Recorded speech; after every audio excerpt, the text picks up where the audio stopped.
বাবা আমি আসছি। বাবু, ফেসবুকে কিভাবে ভিডিও আপলোড করতে হয় রে? কেন, তুমি জেনে কি করবে? আরে বাবু, আমি না একটা ভিডিও বানিয়েছি, সেটা আমি ফেসবুকে আপলোড করব। তোমার কি মাথা খারাপ হয়ে গেছে? তুমি এই বয়সে ভিডিও আপলোড করবে? পাড়ায় আমি মুখ দেখাতে পারবো না।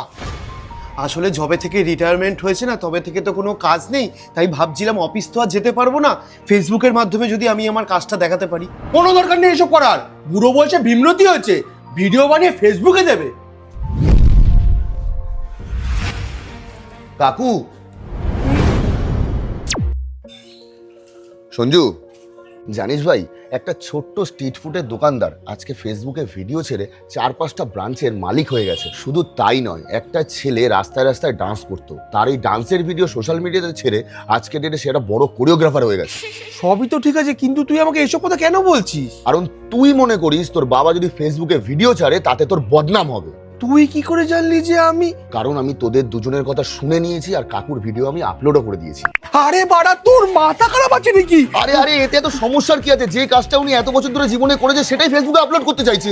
তুই জানিস উনি কি কাজ করতো? না। এটা দেখ। নমস্কার বন্ধুরা, তোমাদেরকে আজকে বলবো তোমাদের কাজুটাকে তোমরা কিভাবে শশার মতন লম্বা করবে। তো তোমাদের প্রথমে প্যান্টটাকে খুলতে হবে। পুরো পাড়ায় আমি আর মুখ দেখাতে পারবো না।